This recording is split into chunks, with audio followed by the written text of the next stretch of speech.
Hello दोस्तों, कैसे हैं आप सब। आज 3 जुलाई को ब्रिगेडियर मोहम्मद उस्मान का शहीद दिवस है। आज क्यों होता है ऐसा दोस्तों कि हम सब अपने शहीदों को भुला देते हैं। ब्रिगेडियर उस्मान एक नाम नहीं, एक निशानी है वीरता की, मोटिवेशन है हम सब के लिए जो आर्मी में जाना चाहते हैं या जो देश की सेवा करना चाहते हैं, जो लड़ना चाहते हैं देश के लिए। लेकिन हम सब हमेशा अपने शहीदों को भुला देते हैं। ब्रिगेडियर मोहम्मद उस्मान बहुत ही बड़ा नाम है, जिनको महावीर चक्र से सम्मानित भी किया गया, जिनके शहीद दिवस में पंडित जवाहरलाल नेहरू खुद उनकी शव यात्रा में शामिल हुए।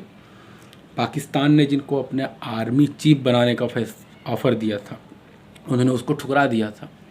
उन्होंने हिंदुस्तान को चुना बंटवारे के वक्त, लेकिन हम सब ने उनको भुला दिया। आज जहां आज कल सब एक दूसरे को बधाइयाँ देने में लगते हैं उनके जन्म दिवस, उनके शहीद दिवस पर, अपने अपने नेताओं को, अपने अपने रिश्तेदारों को, भाइयों को, सबको, लेकिन हम अपने फौजियों को, अपने शहीदों को क्यों भुला देते हैं इस वक्त।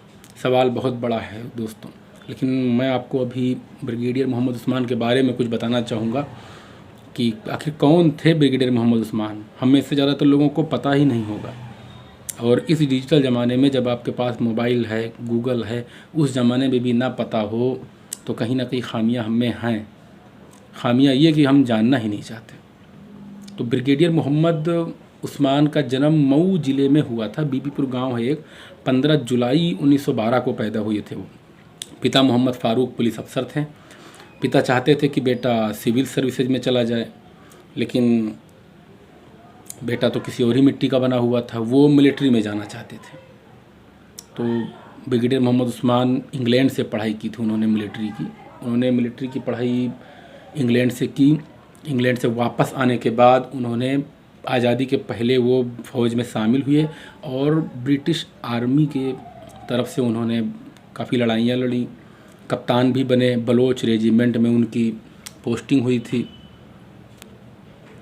बंटवारे का वक्त जब आया तो सभी फौज टुकड़ियों को भी एक दूसरे तरफ बांटा जाने लगा था। उधर की फ़ौज इधर आ रही थी, इधर की फ़ौजें उधर आ रही थीं। तो इस सिलसिले में जब बलोच रेजिमेंट का नंबर आया तो बलोच रेजिमेंट के ज़्यादातर अफसर मुसलमान थे और वे पाकिस्तान में ही शामिल हो रहे थे। और चूँकि बंटवारा ही शायद धर्म के आधार पर हुआ था तो ये होना स्वाभाविक भी था। लेकिन ब्रिगेडियर उस्मान किसी और ही मिट्टी के बने थे। उनके अंदर देशभक्ति कूट कूट के भरी हुई थी। उन्होंने हिंदुस्तान को चुना और बलोच रेजिमेंट उनको छोड़ना पड़ा। ब्रिगेडियर उस्मान ने अपनी मातृभूमि भारत में ही रहने का फैसला किया। ब्रिगेडियर उस्मान ने 10वीं बलोच रेजिमेंट की 14वीं बटालियन का नेतृत्व किया था 1945 से 1946 तक। बंटवारे के बाद बलोच रेजिमेंट पाकिस्तान में शामिल हो गई तो मोहम्मद उस्मान को डोंगरा रेजिमेंट में ट्रांसफ़र कर दिया गया। अच्छा, बंटवारे के बाद तो पाकिस्तान की तरफ से कबाइलियों ने कश्मीर में घुसपैठ की और वहाँ पर हमला कर दिया। ये हमला बहुत ही अचानक हुआ था। उस वक्त हुआ था जब भारत युद्ध के लिए तैयार नहीं था, उसके पास इतने साजो सामान नहीं थे। पाकिस्तान चाहता था कि जम्मू कश्मीर को पाकिस्तान में मिला लिया जाए।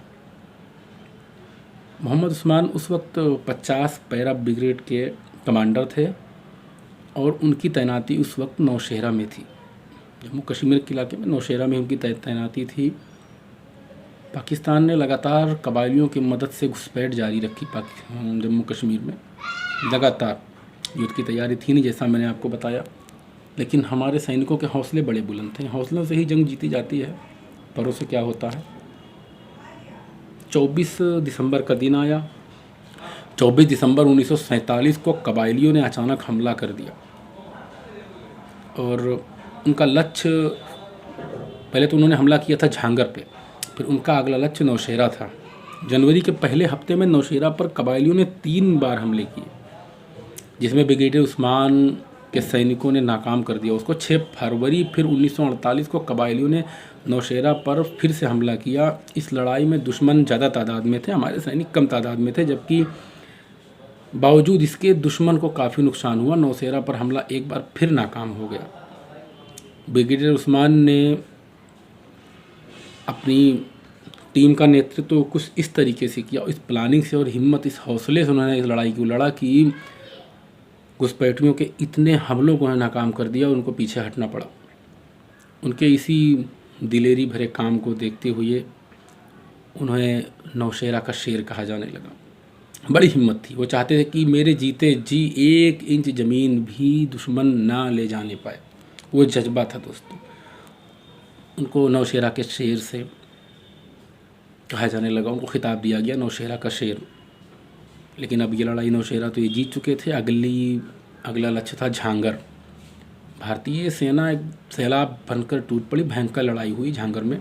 यह आखिरी लड़ाई थी। मोहम्मद उस्मान खुद उस जंग का नेतृत्व कर रहे थे, कमांडर चीफ थे उस वक्त वो अपनी टीम के। 3 जुलाई 1948 का दिन था जब ये लड़ाई चल रही थी और ब्रिगेडियर उस्मान काफ़ी हिम्मत से लड़ रहे थे। उनकी पूरी टीम बड़ी हिम्मत और दिलेरी से दुश्मनों का मुकाबला करते हुए आगे बढ़ रही थी। लेकिन 3 जुलाई को एक तोप का गोला दूर से आकर ब्रिगेडियर उस्मान के पास गिरा और फट गया। वो उसकी चपेट में आ गए और अपने 36वें जन्मदिन से मात्र 12 दिन पहले ब्रिगेडियर उस्मान युद्ध भूमि में वीर गति को प्राप्त हुए, घायल हुए, फिर उन्होंने दम तोड़ दिया। लेकिन तब तक भारत झांगर पर कब्जा कर चुका था।